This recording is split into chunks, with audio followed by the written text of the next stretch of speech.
dans la rue. 6 percherons égaux, blancs et nourris d'avoine, traînaient un chêne entier dont les cimes pendaient. Et les larges pavés du faubourg Saint-Antoine, à chaque tour de roue en remuant grondaient. Les feuilles bruissaient, balayaient la rue, dans un flot de poussière.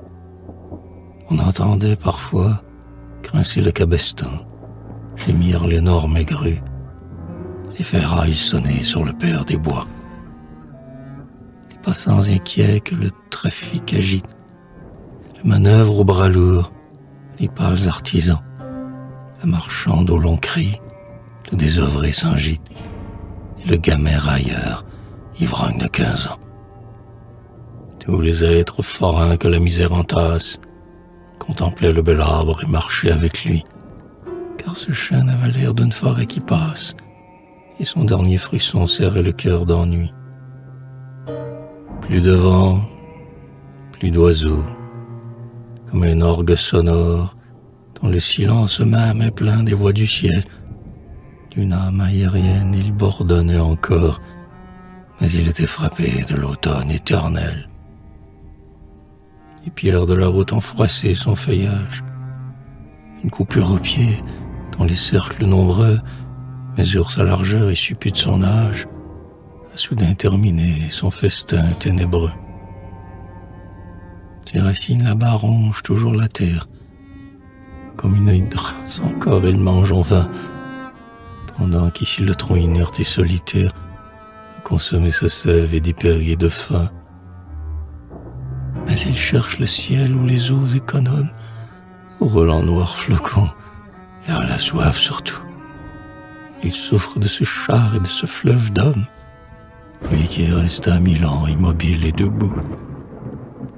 Comme un pilier de temple, il vivait sans secousse, laissait les ouragans sur sa tête courir et distillait l'orage en perles sur les mousses. Noir l'été, blanc l'hiver, impuissant à mourir.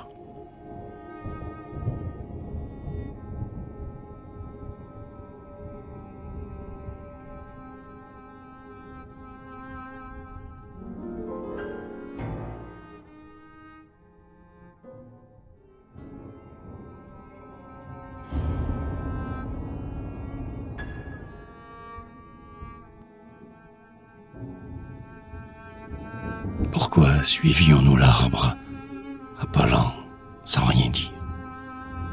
Étions-nous assombrés par de lointains regrets? Toute femme est dryade et tout homme est satire. On redevient sauvage l'odeur des forêts. Sous un fouet implacable, entre les murs des villes, on pense aux porches verts pleins de mourants échos. On rêve, au lieu de l'or et des labeurs serviles, l'arc et la chasse errante au savoureux repos.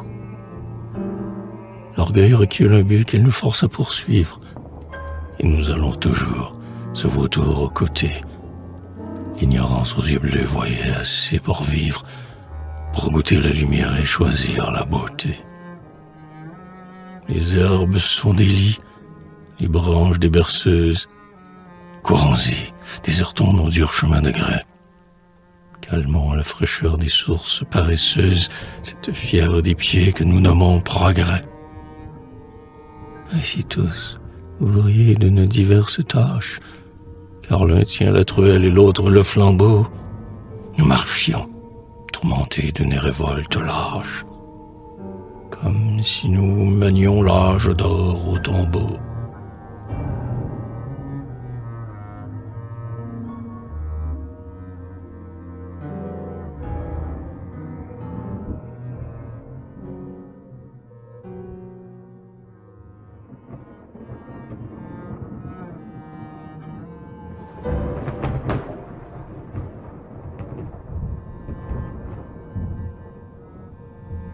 Ô nature intraitable, humanité farouche, non, peuple, tu n'es pas aussi vieux qu'on te fait.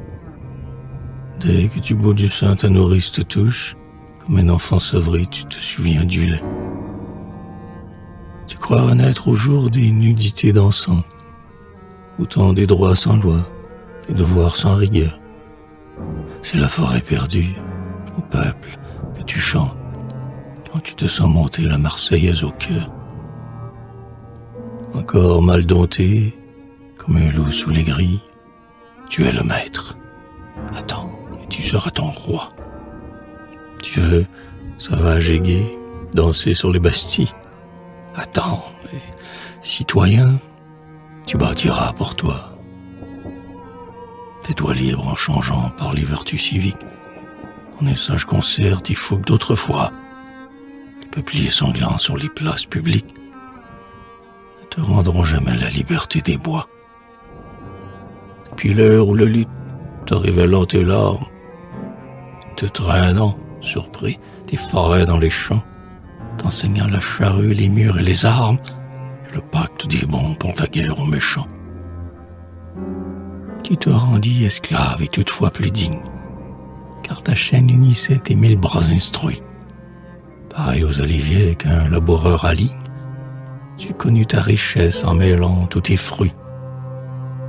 Mais si des conquérants attachés la honte, où jouit-il les sangs que tu t'étais donné, grandis, sois patient comme la mer qui monte, et comme elle engloutit ceux qui t'ont dominé. Mais ne regrette plus ta liberté première. Fournière, montre l'homme aux chaînes que tu fends. Frappe et bénis 2 fois sa tête hospitalière. Abri de tes aïeux. Palais pour tes enfants.